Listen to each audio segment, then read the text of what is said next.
Welcome back. I'm Gary Parr, and you are listening to Fiber Talk, that twice-weekly podcast for people who do the fine art with needle and thread.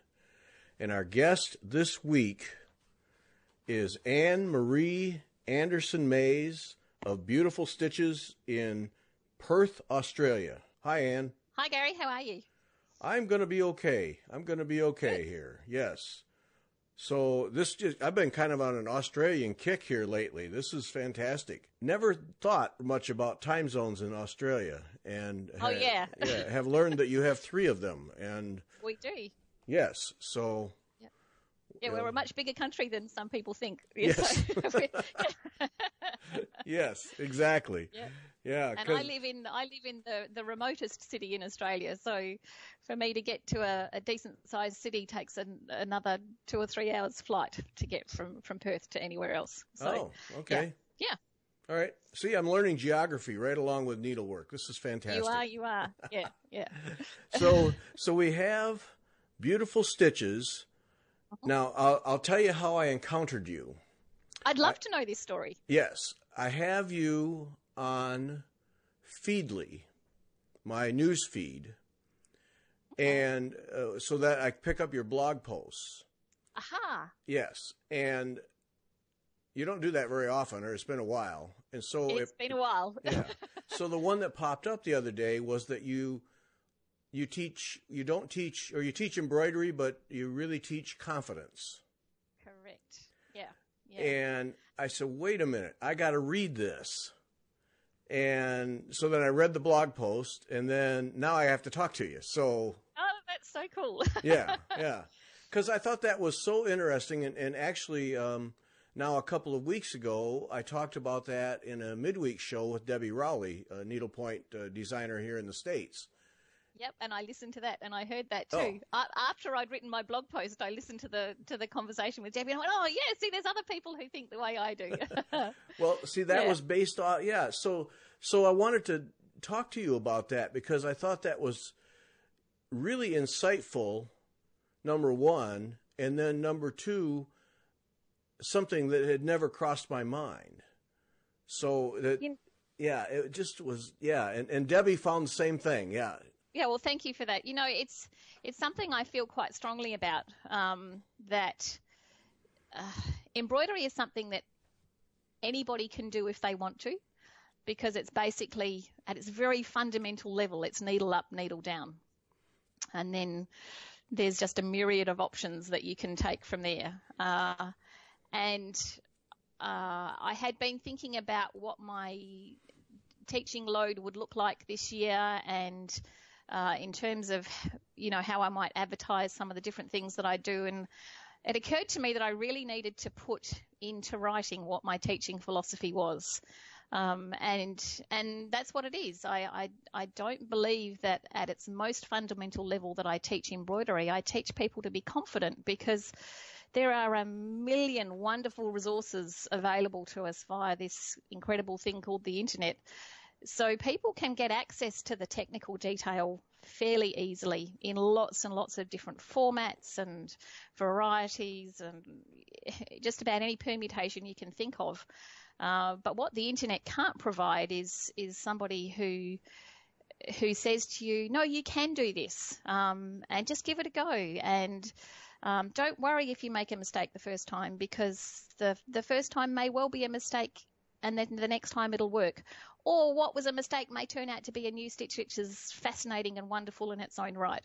And so that's that. I see my role as a facilitator and a builder of confidence. And I'm lucky to have taught in different kinds of environments. So sometimes I'm teaching quite short term, and sometimes I'm teaching over, on a weekly basis. And I've got a class that I've been teaching for 4 years, and I've had women come in and out of that group who arrive believing that they're not creative, that this is too hard and they can't do it. And for me, the joy is seeing them after about 6 months coming into me and saying, oh, I've seen this picture and I'd really like to stitch it. And I say, well, let's go for it. How are we going to do it? What colours are you going to use? What fabric are you going to use? And to see that confidence build in them is just the most wonderful thing for me as a teacher. So that is why I do what I do. It's what drives everything for me. And, what interests me as a male is that if you look at today's woman, effectively running a household, in most cases raising kids, and in a lot of cases also working a full-time job, you would think lack of confidence would be the least of items on a list, because if you can handle all that, what's a needle and thread? Yeah. There's probably several aspects to that. Possibly one of the first ones is that many of the women that I teach are older than me. So I've just turned 50, and many of them are a good decade or maybe 2 decades older than me. And they grew up in an era where there was a very, very clear right and wrong. And so for them, there's almost an inbuilt fear of whether they're doing it right or not. And that's a programming that's been in their background for quite a while. And so often the first thing you've got to do is get rid of that. There is no such thing as right or wrong. This is art. This is you developing your own creative voice. So there is no right way. There is a way to do a stitch. You might come up with a different way to do a stitch. There may be an efficient way to perform a stitch, or there might be something that feels more comfortable to you, but there's no right or wrong. And I think that's one of the first things to build confidence. I guess the other thing is that and I can certainly speak for myself here, I grew up thinking that I wasn't creative. I did a TED talk on this a few years ago, or a TEDx talk at our local university here.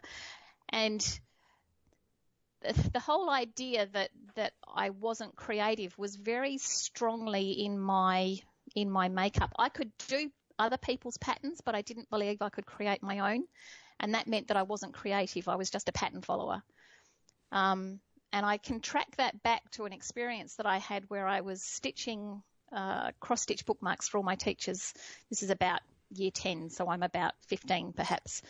And I gave one to my art teacher, and she looked at it and she said, "Oh, that's lovely." And she turned it over and she looked at the back, and then she turned it over and she looked at the front. She said, "Oh, you've done this wrong." Oh, my. And well, the thing is that I hadn't done my crosses in all the same direction. And so because I was a really strong academic student, I could do maths right. I could do physics right. I could do chemistry right. So in my mind, that meant that I couldn't do art because I was doing it wrong. Do you know what I mean? And so still, as a former teacher, I would never say that to a kid. I don't think it was intentional, but because in my mind there was a very clear, I'm really good at these things that I get right. So because I'm doing this wrong, I'm clearly not creative. So that was the message in my head, and that's probably a completely warped interpretation on my part, but that was the message in my head. I carried that then for about, I'm going to say about 20 years. And what it took for me was actually then I did a year of finishing. I was a member of the Embroiderers Guild in Victoria, in Melbourne, and I did a year of finishing where all those cross-stitch projects that I had been doing over the years that had never been finished in case I did the last bit wrong. Do you know what I mean? It was that last little bit in case I did that last bit wrong. So all these projects that were sitting there that were, I don't know, 70, 80% done. And in the end, I just had to, this lovely article came through in our magazine, do a year of finishing. So I did the year of finishing, and my husband was very impressed. I didn't buy anything for my stash for an entire 12 months. That's all he cared about right there. But it was just the most liberating experience to realize that it didn't matter whether it was right or wrong, just finish it, Mm-hmm. And I think that's where the creative confidence gradually started to build. Confidence in women is a huge topic. Another one of my experiences in my background is that I ran a Women in Science and Engineering project for a while, and I came to understand that confidence in girls is a really big deal, and it's deeply seated in our culture. So yes, it's really important that women find something in their life that helps them to build confidence. I think the thing I really like about what I do, especially with the women that I spend more time with, is that sometimes you'll see that the confidence that they might start building in the embroidery class and creatively, they then take into other parts of their life. And I love that. You know, that's to me. Oh, sure. Yeah. It's just such a lovely feeling to see that confidence builds and grows in other ways. I think that's very cool. Right. And to know you were part of, well, that's, as a former teacher, that's, as a former teacher, that's nothing else matters until you see those kinds of things. And then, Yes. It's pretty special. The kid who comes back 5 years later, thank you for that moment because that turned me. Yes. Yep. Well, that's another thing is that I teach after school classes for children. And so I had a group of about 16 or 17 last year that I had for, I think, 9 weeks.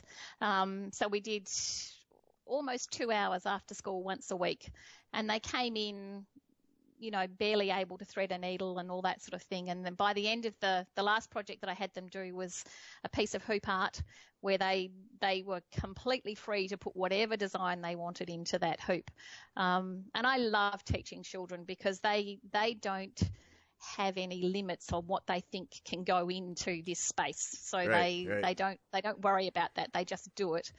But again, to see children who come in and I don't think I can do this or I won't be very good, and by the end of it to have them take away a piece of hoop art that was their design, that they'd chosen everything, what it looked like, what colours it was, what stitches they were going to use, that's lovely. I think that they can take that away, and hopefully I might actually get to teach the same group of kids this year and we can build on those skills, which would be really cool. Even better, yes. Even better. Yeah, that's kind of a sad thing that it permeates needlework everywhere, male and female, is that you're doing it wrong thing. I know. And the needlework police, whether it's embroidery or needlepoint or whatever, but you're doing it wrong. And and I just wonder through the years how many people have been turned off because of that, who would have been enthusiastic, would have had it, a great deal of fun, and some even become very good designers, but got okay, never mind, I'm out. Yeah, exactly. Yeah, I totally agree. And hopefully, the more I listen to teachers all around places that I go to, I think we are turning that around. And I think there's so many people in the embroidery world now who really advocate quite strongly for the absence of the embroidery police and to really embrace this as an art form. And I see that in the guilds that I have contact with as well. It used to be a very strong part of the guild process, I think. And don't get me wrong, there's a really important place for good technique, and technique that underlines really actually confident stitching. If you know that your stitching's not going to come undone, for instance, then knowing how to secure your thread so that technique is strong and means that your work is going to last is important. But there's an important place for that process and technique, but not at the expense of killing people's confidence. Right. So build their confidence first, and then you can share with them, actually, if you secure your thread in this way, then it will never come undone, and you can be more confident with that. Mm-hmm. That's my attitude. Yeah. Well, yeah, I think that is so true, because the really top flight stitchers with precise tension and all the everything lays perfectly and all that. Yeah, there's that, but there's it's that way in any hobby or any sport. There's also a massive body of people who just want to enjoy it. Yes. And if their tension isn't perfect from corner to corner and top to bottom, it just doesn't matter to them. They just enjoy doing it. And they should never be stopped from that. No, exactly right. Right. And we need to, we have a bit of a joke with my group that we all need to learn to sometimes step back a couple of paces. So don't look at it underneath your glasses. Yes, there's that too, isn't there? Look at it from a distance and say, sure, you might know that there's one or two stitches that the thread might be slightly pulled, or I wish I'd done that cross in the other direction or whatever it is. But as soon as you take a couple of steps back, you don't see any of those little details, and the piece is beautiful. And that's why I call myself Beautiful Stitches, because I think they're all beautiful. Oh, yeah. That's so true, because I pulled out a whole section the other night because I didn't it's on a reproduction sampler, and I just didn't like the way a couple of X's were lying, and I just wasn't happy with it. And I got it out, and then I got it all stitched back in, and I was happy with it. And then I realized I'm stitching one strand of silk on 40 count linen. Yeah. And I'm worried about under a 2-time magnifying glass. I'm worried about how it looks. And I just sat back and I thought, you're an idiot. You can't even see it from 6 inches away without the magnifier. What are you doing? Exactly. Yeah. And so then, I kind of smacked myself upside the head and moved on. Yep. But because it's really easy to get caught up in that. Yes. Yes. It's funny. I teach a little section sometimes in my classes about crosses and whether they lie the right way, possibly because of the history with that Year 10 teacher. That's what a childhood trauma for you. Yeah. I know. So it's turned into this little thing that I do. But it's so funny to see stitchers who've had years and years of being told that their crosses all have to go in the same direction. And I'll say at the front of the class, well, I'm going to throw a spanner into that one and say, well, perhaps not. Perhaps they don't all have to go in the same direction. And we talk about the fact that the light is reflecting off the thread, and so the top of the cross is giving you a stitch direction. And perhaps in your piece it might be quite nice to have the light coming off in different directions. So it might be quite nice to have a slightly different reflection happening by taking the crosses in different directions. And you might want almost like a subtle mottled, because your crosses are not all going in the same direction. Or you might want a whole band going in one direction and a whole band going in another direction, and that will give you a different play of light again. But when I first say to a class of people who have got some experienced stitches in them, well, I don't know that your crosses all have to go the same way. I can almost see them holding onto their seats. It's like, oh dear, are you sure? But if you look at it as a brush stroke, if it's a paint stroke, then why not? Nobody says that the paint strokes all have to go in the same direction. So why do the tops of our crosses all have to go in the same direction? Oh, now you got my wheel spinning here. No. Look at that, because think about that. You could add dimension and depth. Yep. Just by doing that. Absolutely. Yeah.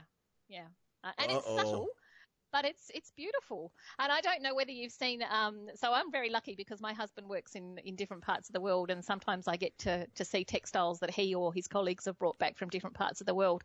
And one of his colleagues a few years ago brought back a piece of cross-stitch. It's called Akha, A-K-H-A. They're a tribe in Asia. And they do this cross-stitch very, very, well, not as fine as what you're doing. I think it's over about 2x2 threads on a black ground that I counted and worked out was roughly about 28 count. They have white and then maybe half a dozen bright colours with it. But if you look up close, I imagine that the work is being done by a group of people. I don't think it's necessarily a single stitcher, but the crosses are not going the same way in any way. They're all quite just depends on how they were working and the rhythm of their stitching. So there is absolutely no uniformity to the top of those crosses, and it in no way detracts from the work. It's stunning. It's on my blog, so you have to go back a bit. But there's a picture of that. It's like a quilt cover, and some detailed photos of those individual little blocks, and it's exquisitely beautiful, and the crosses do not go the same way. So yeah, there you go. Oh, this is fun. I have to now I'm going to have to sit down with some thread and a piece of cloth and just see what happens. Yeah, well, that's what I did. I actually I stitched some samples so that I could show people what I was trying to give them an idea of, just to show them exactly that. It's a painterly effect. Yeah. Yeah, because if you did a field with it going one way and another field with it going the other way, but then, like you said, rows or even every other cross, all of those would reflect a different light. They do. That's correct. Yeah. Okay. It's a beautiful thing. Okay, and it's all your fault. There we go. So is that where you started as a child, was cross stitch? Yes.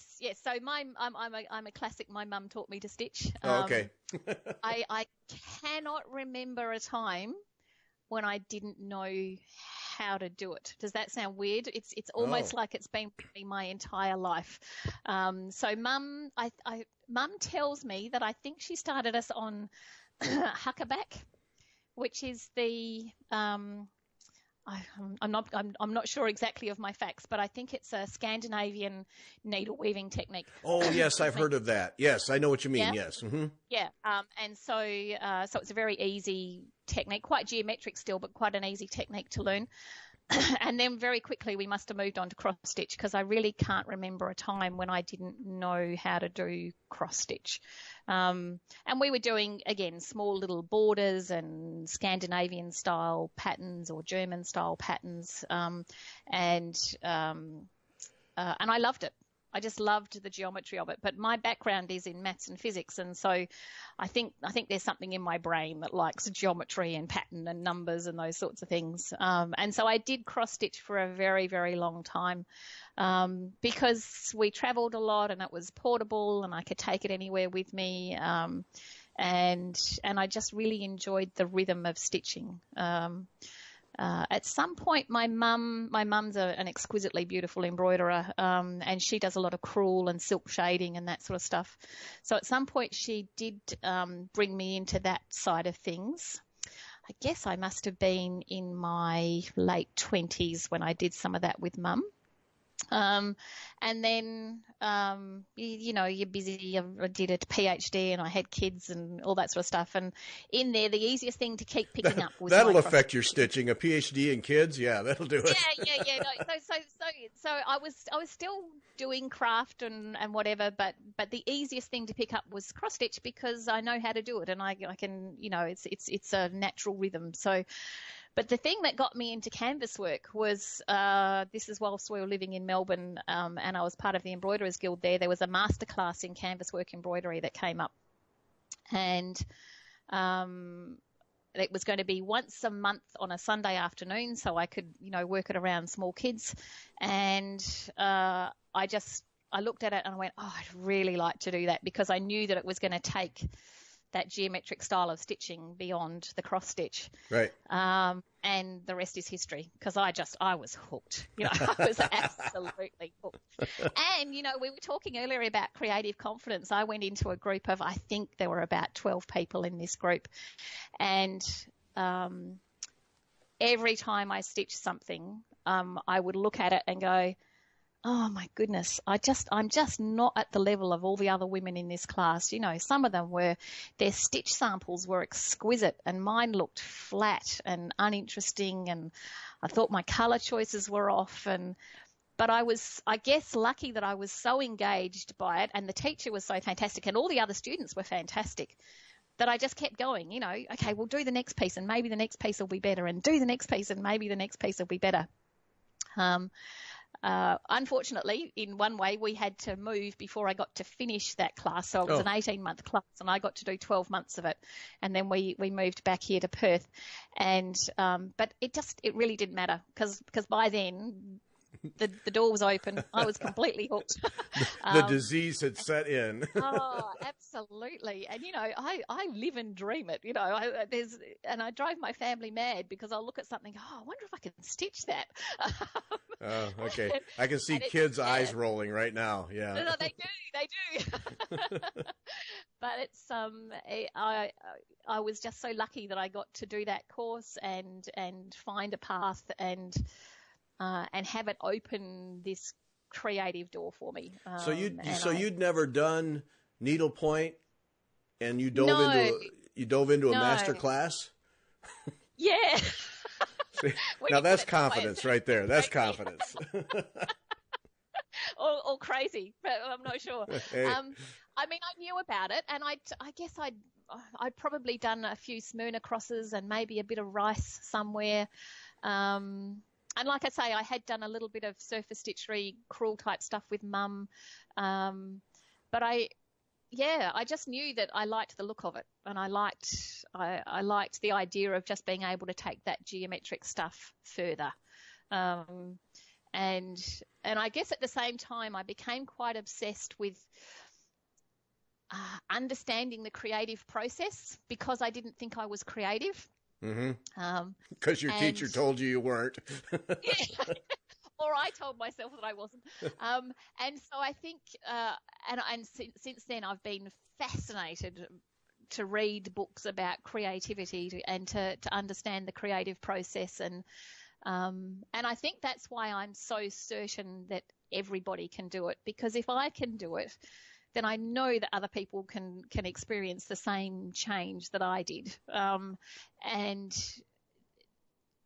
once you break through that barrier of producing the first piece, which is genuinely your own design, however good or bad it is, as soon as you've got over that hump of having a go, making the mistakes, fixing the mistakes, doing it better, maybe choosing your colours better, but the more you do it, the more addictive it becomes. It's certainly addictive in my case, but also the more enjoyable that process comes. And so you just have to go through that initial doubt and I don't know whether I can do this, and just do it anyway. Just have a go. Take that idea that's in your head and do it, and then experience that. Oh, actually, maybe that did work. Oh, now what could I do next? And that's for me was this real light bulb moment. And I was very grateful that the Canvas Work Masterclass, part of the structure of it was that every single piece we did, whether it was just a simple sampler or anything else, had to be our own design.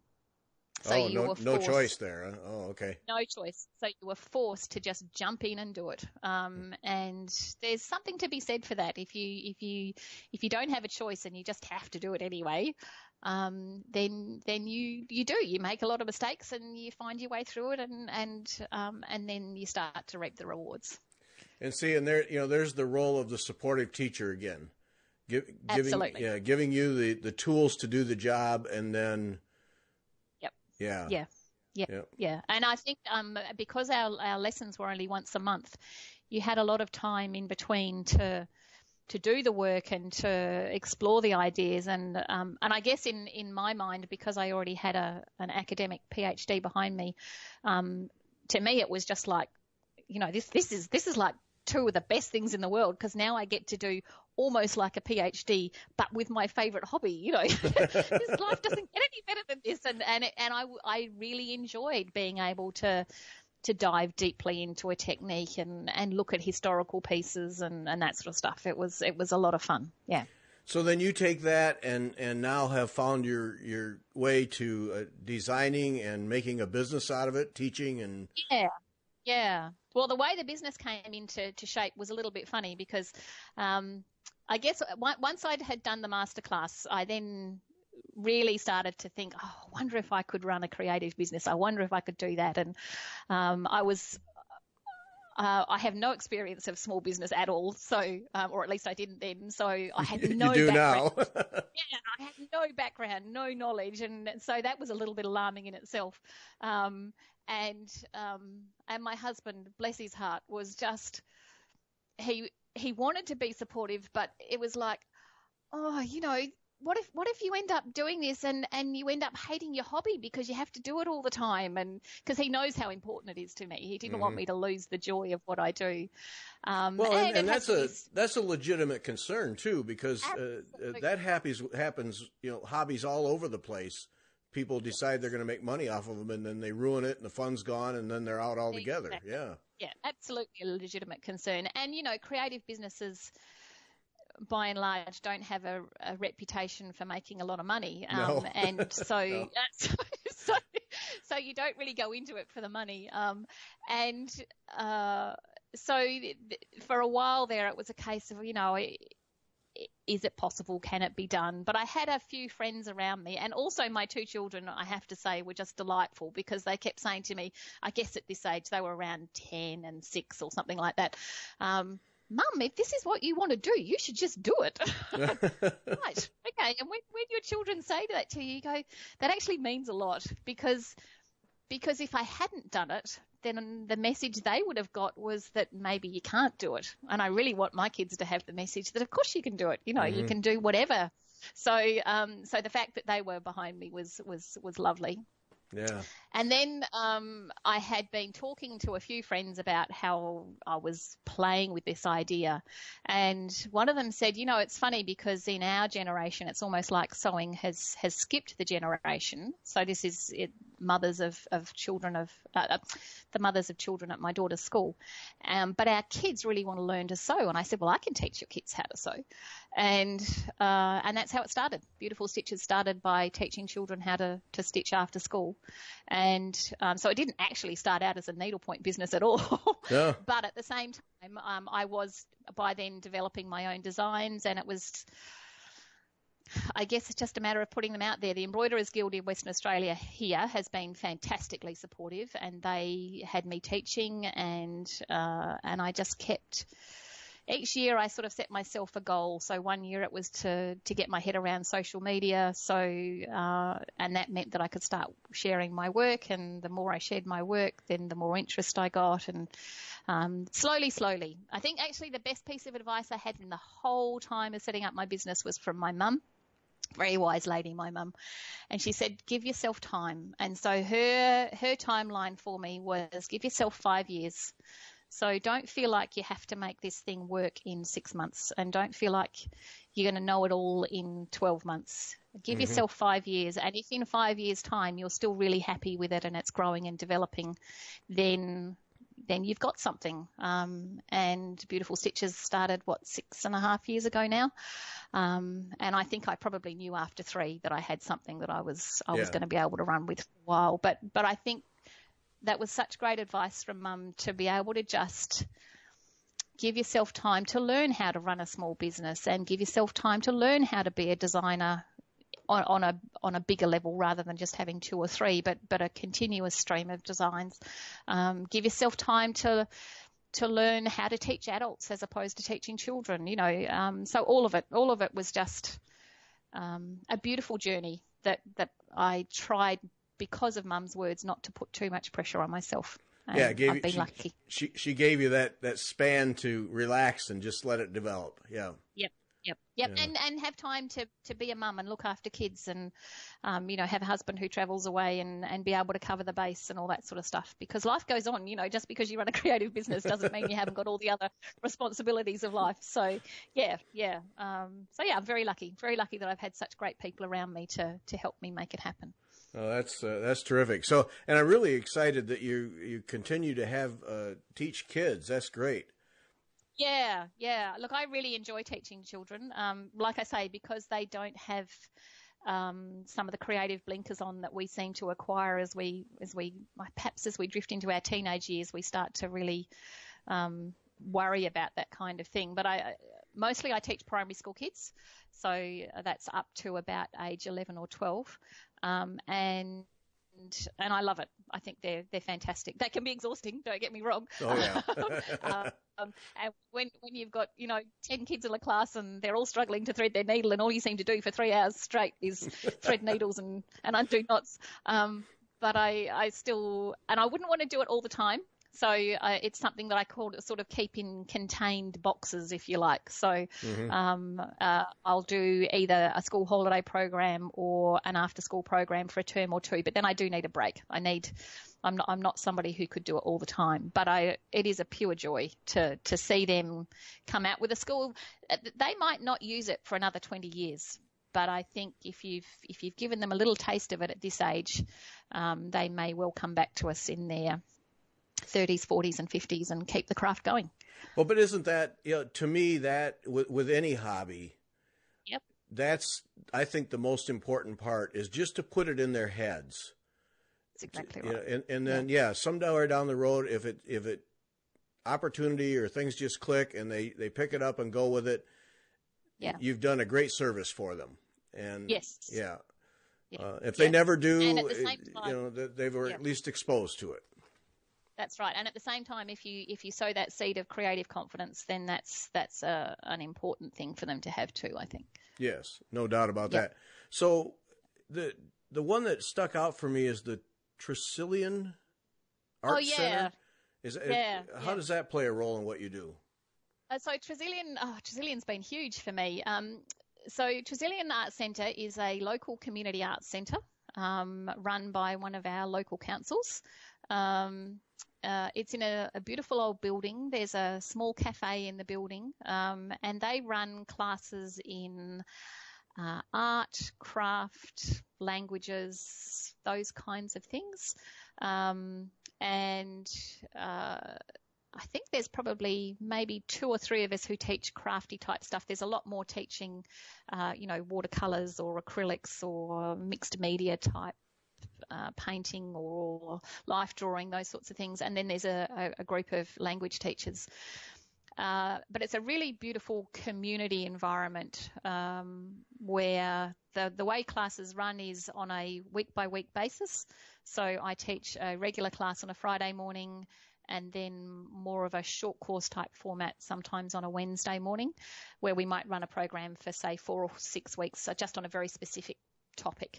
But the Friday class is ongoing. It's a lovely format because we come in and in the morning as we arrive, we order a coffee and maybe a piece of cake if we're feeling like a treat on that day. The order goes off to the coffee shop. We start stitching or doing whatever we're doing that day, and then somebody delivers the coffee to our classroom. And it's a really beautiful, creative environment. There are also practicing artists who rent studio space in that building. So there are practicing artists in the complex all the time. And they have ongoing pop-up exhibitions and that sort of stuff. And then once a year they have a student and tutor exhibition. So we have an exhibition of work that students and tutors have completed over the year, and that's a lovely way to showcase some of the creativity that's happening in that environment. So when they offered me the chance to start teaching a class 4 years ago, and again that started with the school holiday stuff, and then we added the adult classes to that. It really set the foundation for me to be able to explore some of these ideas about creativity and creative confidence and those kinds of things, because teaching short workshops is quite different to teaching these longer term programs. Fabulous centre. So with this long term thing, do you have an ongoing project, or is it? No, it's much looser than that. Okay. It's really just. It's a space for people who are keen on embroidery to come and join us. So some people might come in with very few skills, and so we'll start them off with learning basic stitches and doing some simple projects which I would provide. Or they might have something that they've seen and they want to have a go at, so they can do that too. And then we really just let people choose their own project and run with it. Oh, okay. My role as a teacher then is to bring in resources. So, and that's been an amazing learning experience for me. So sometimes we might have a week session where we paint the canvas just so that people can experience getting out their paints and putting paint onto a piece of fabric or canvas and experiencing what it feels like and seeing what different effects they can get. We've done the same thing with watercolor pencils on canvas, where you use your watercolor pencils and then you dab some water on and the colors start to bleed into each other. Layering fabric onto canvas. So there's a beautiful silk mesh product that I get from Treetop Colour Harmonies here, and it's just this exquisite silk mesh, very, very soft fabric, beautifully hand dyed, and you can actually layer that over the top of a piece of fabric or your canvas and then stitch through the layers, and you can get these lovely effects by layering things up. We look at embellishments, we look at different stitch techniques. So I might teach them a bit of hardanger or a bit of surface stitchery or a bit of black work or whatever, just so that they get a taste, and then they take that back into whatever project that it is that they're working on. I have some people who prefer to work other people's kits. They might change the colours, so they'll work that sort of thing. I have other people who create everything from scratch, from the ground up. So, it just depends on what they want to do. You're getting the full spectrum here. Wow. Yeah. Well, and the other tutors laugh at me because I turn up So I live about 40 minutes drive away from the centre, so I've got to pack up my car with all the gear in the morning, and I drive off and I unpack all my gear, and they always laugh at me and they say, "You've got so much stuff." I said, "Yes, but I want to make sure that each student has what they might need, because they're all working at different levels or on different types of projects, or they might want different types of threads, or they might want access to some, I don't know, some beads or some embellishments or some ribbon or whatever. And I want to be able to feed that creativity there and then. So it just goes into boxes, into the car, unpack it. Yeah, I get my workout on a Friday morning. So basically, you're a moving needlework store then. Yeah, something like that. Oh, that's fun. But as a teacher, what a terrific time to have so much variety. Absolutely. Oh. Yeah. And that's why if you follow me on Facebook, I'll sometimes, or Instagram, you'll see sometimes that I'll put in a post about what an amazing morning I've had with my Friday ladies again, because the dynamic, as people become more experienced and more knowledgeable, the dynamic becomes very cooperative, and I can throw an idea in and all of a sudden they're running and taking it in a direction that I didn't know existed or hadn't thought of or whatever. And so it becomes this really beautiful cooperative inspiration, which I love. That's, again, it's why I do what I do. Oh, that sounds like so much fun. That sounds like a day to look forward to every week. It is. That's right. Oh, good for you. And so this art center, then you have plenty of space and all the facilities you need, then, it sounds like, to just. Yeah. Look, it's quite an old building. It's got a history. I think it's got a former history as a maternity hospital and all sorts of interesting things. But it's an older building, and we have a room that comfortably seats, say, 10 up to 10 people, and that's more than enough space for us to do what we do. And everybody brings in their own stuff. Like, I turn up with my boxes and boxes, but they all come in dragging a suitcase or something, and they've all got their own stuff as well. It works beautifully. Very lucky to have access to that kind of thing. The painters walk in with a brush, the needleworkers walk in with a small truck. Yeah. That's right. Yeah, although I must admit that I have observed people doing mosaics who also seem to come trundling in with a whole heap of stuff as well. Yeah, there's a world right there. Yeah. Absolutely. Yeah. Okay, but now this happens to me all the time. We're going to run out of time. I want to your couches and your Chaise lounge, and folks who are listening, I'll put pictures up, and we'll put pictures on the FlossTube video so you can see these things. But the most amazing three-dimensional needlework pieces. So tell about those. The first question I have is, how big are they? So the Chaise Longue is probably about maybe 18 centimeters long. Okay, so 2.5 centimeters per inch. So we're talking 9-10 inches then. No, less than that. Maybe 7 to 8 inches. Okay, that kind of size. Yeah. The William Morris chair, which is probably one of the most popular in terms of patterns that I sell and teach, that's about 12 centimeters square on the base and, say, another 12 to 13 centimeters tall. So they're stitched on 24 count Congress, and the Chaise Longue. So we were talking earlier about this creative process and breaking through. I had this idea in my head that I wanted to do this Chaise Longue. I don't know why I've always had I don't even own a Chaise Longue, but I've always had a thing that there's such a beautiful shaped chair. So I had this idea in my head that I wondered if I could reproduce it. And I think one of the things where my background is in maths and physics, I was able to look at the shapes and break it down into something relatively simple. So actually, although it looks quite like a Chaise Longue, there's a long straight piece that forms like the spine of that Chaise Longue. So it goes from the short edge all the way along the long seat and then wraps around to form the curved back. And then all you have to do is stitch a back and a front, hold it all together with a base, and it's there. So when people come to a class to stitch it, they stitch 5 pieces. and then they put it together. And that sensation of the process of creativity, where the idea that was in my head emerged into this chaise longue, and that was my first experience of, oh my God, I did it. Whatever this thing was that it was in my head, it came out. And then, of course, I was hooked because I just wanted to do another one. And I was very fortunate to meet Michelle Hill. I don't know if you know Michelle. She's very famous for doing the William Morris applique quilts.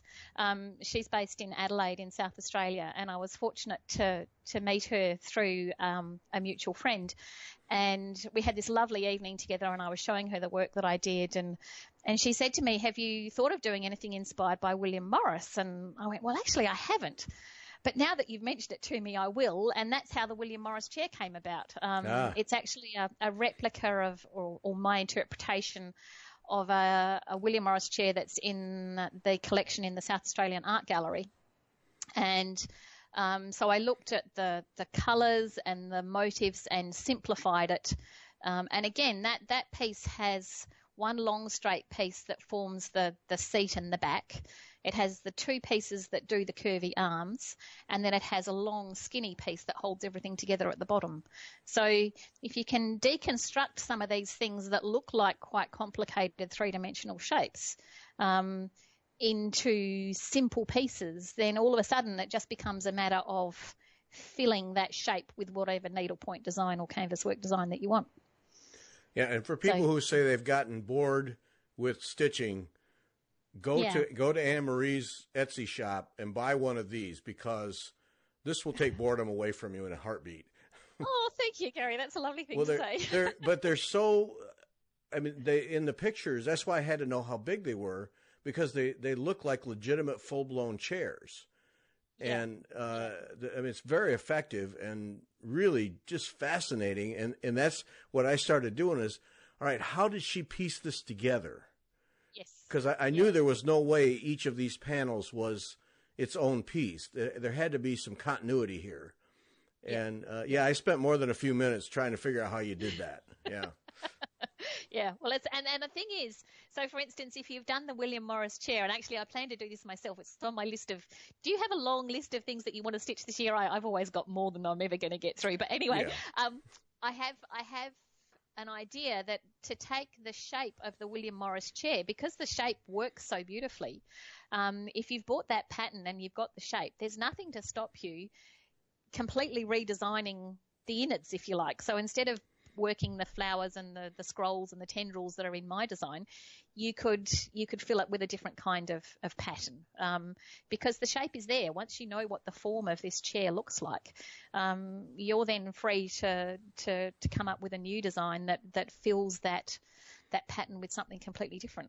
So I really want to have a go at doing something which looks completely unlike a William Morris design, but using that same chair structure this year. That's what's on the list. Yeah, what's the infrastructure there? Is there wood, or are you just using the stiffness of the? No, it's card. So, sometimes it's card, and sometimes there's like the really stiff wadding that they put into bags. So mostly it's an acid-free mounting board that you cut and score to fold to the shape. The arms of the little William Morris chair, rather than putting card into them, because that would have been too stiff, I put the bag wadding into it, and then that means it just has it's got a stiffness so that it holds its shape, but it has ever such a little bit of softness so that the arms can relax, if that makes sense, so that they can relax out a little bit. Yeah, I see that. I see that in the picture. Yep. Yes. Yep. So, and so if I run it as a class and I provide the kit, then I pre-cut all of those templates so that people don't have to be fiddling around with the Stanley knife themselves. If they buy the pattern off the Etsy store, then there's a pattern sheet in there and they can cut their own. Okay. But so by buying from the Etsy store, then you have everything you need to make this. Yes, you do. Fascinating thing. Yeah. So the only thing is that you do have to stitch it on Congress. It really doesn't translate to, say, an 18 count canvas. And I I don't think it would work as well in a linen, because Congress has that lovely property of almost looking like a linen because it's got that nice even weave look to it, but it's got the size in it, so it's stiff, so it's got a bit of body. Right. And yes, you do end up in the process of constructing your chair, you do end up mashing that Congress cloth a little bit. In fact, I got the giggles when I was listening to you talking about ironing Congress the other day, Oh. or folding Congress, and I was thinking, oh my goodness, if they could see what I do to Congress as I push it into shape trying to make my chairs. But so yes, you do have to manipulate it a little bit. But so far I haven't had any problems. It still ends up looking pretty good. So yeah. Well, most unique and very beautiful, each one of them. Thank you. Yeah. Thank you. And then, so we have the Chaise Longue, and then the William Morris, and then we have this LaBelle Chaise. That's the latest one, yes. That's the new one, okay.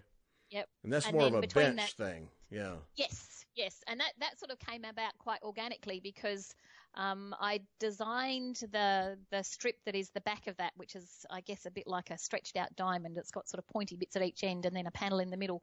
And I designed that maybe thinking that it might go in a bag or something else. And then I thought to myself, gosh, I wonder if this would make another chair. So then it was just a matter of trying to come up with the base. So I haven't even written the pattern for that one yet, because that one's fresh off the frame, really. And normally I don't release a pattern until I've taught it at least once, because that way I can make sure that my instructions are going to be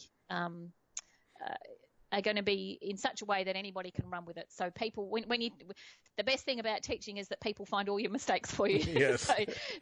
And they find the things that, because trying to write the instructions for construction, you've got to try and make it as clear as possible. So I always ask my students to be quite critical of me and make sure that the instructions are as clear as possible. So yeah, that one's not out as a pattern yet. Well, it's quite beautiful. And then between that, and the other one is the Princess, is the Chaise Royale, and that's sort of, I did it in two versions. I did a red version where you only stitch the back and the arms, and the base is actually a velvet. And then there's another version where you stitch the whole thing. And that's the Princess version, which is the pink one. I love that with the rolled arm rest. Yeah. Yes. Yeah, that's fun. Yeah, so you got it's quite easy to do, because that's just a rectangle that you turn into a cylinder. Uh-huh. So from a construction point of view, that's not a tricky thing at all. Now you've got wood feet on all of these. Are these just beads? Wooden beads. So anytime you're anytime I'm in an art supply store, and in fact, when I was teaching in Seattle last year, I'm saying, I need to go to somewhere like Joann's or whatever, just so that I can see different beads, because I'm always on the lookout for wooden beads. So somewhere you can buy wooden beads that are maybe 12 to 15 mil. So what's that? Half to 3/4 of an inch, something like that. Mm-hmm. That sort of size is a nice size for those kinds of chairs. So you can get the very plain spherical ones, but often you can find ones that have got a little bit of detail on them, or they've got a little bit of colour on them, or they've been carved in a particular way, and that can just make for really interesting feet, which then adds to the look of the chair. Right. Oh yeah. It puts that little bit of character down at the bottom. Yes. Yeah. All right. One more, and then we're going to have to wrap this up. Darn it. Okay. See this? Well, what that means is you got to come back. So, because I'd love to. There's more to talk about. I can talk about stitching all day. So the other one is dragonflies in the garden. Okay. Yeah. What is the ground cloth first? Okay, so that's on Congress. Okay. So I was talking to you before about that silk mesh that lays over the top. Oh. So that's got Congress underneath. And then the silk mesh has been applied to the top with Misty Fuse. So Misty Fuse is that lovely, very, very, very fine iron-on fusible. So it's so fine that you don't even have any sensation once you're stitching through it that there's any glue there, if you know what I mean. Have you ever used it? Have you heard of it? No. Oh, it's a beautiful product, absolutely beautiful product. I heard about it through Jenny Aiden Christie, who's that superb UK embroiderer, and she uses it on some of her very complex layered stuff.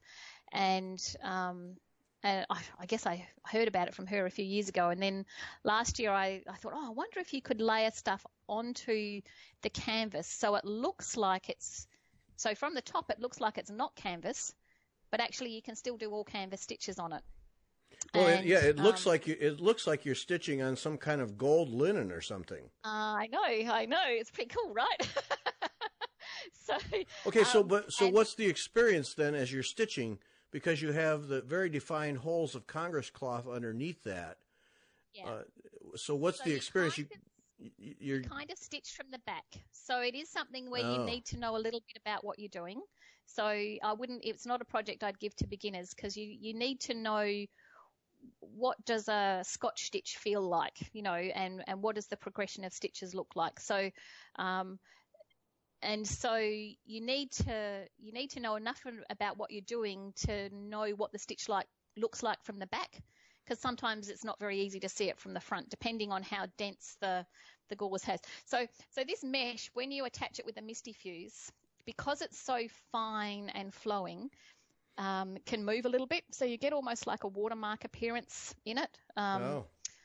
It's really quite beautiful, because it won't. I don't ever try and put the grain the same, so I tend to try and put the mesh off grain to the canvas, and then just because it's so light and the Misty Fuse itself is so light, as you iron it, it tends to move a little bit, so you get this movement. So sometimes you'll find there's a little area that might be a little bit more dense, and it can be hard to see the holes of the Congress from the front. So you just need to know where to come up the back. So, I guess it takes me a little bit longer to stitch those pieces, because sometimes I've got to keep turning the frame over and check the back and go back to the front, go back. Yeah. If you get a bit of light behind it, then you can see the holes more easily. But apart from that, the mesh itself is very forgiving. So I've never had any problems with it looking like it's pulling, anything like that. Again, I probably wouldn't do it on 18 count, because the holes of the 18 count would be too big, and then you really would get that gauze starting to stretch and look a bit messy. But on Congress, or you could put it onto a linen, looks beautiful. Yeah. Yeah. No, I can see on this that the Congress mesh is tight enough that it would give a support there. Yes. Yes, it does. And because it's a silk mesh that's over the top, you've got the sheen of the silk. It's so much fun. Well, that's the part is the sheen. Yes, it's just gorgeous. Yeah. Oh, it's so delicate, and to know that there's Congress cloth underneath that is even. Yeah. So and that silk mesh product is very specifically made by Treetop Colour Harmonies, and she gets it woven for her, and then she dyes it herself, and it is a particularly beautiful product, and I know that there are textile artists around the world who use it because it's delicious. It's the kind of thing that you just want to put your hands on and stroke, right. And yeah. Do you know if it's available in the States? I would imagine so.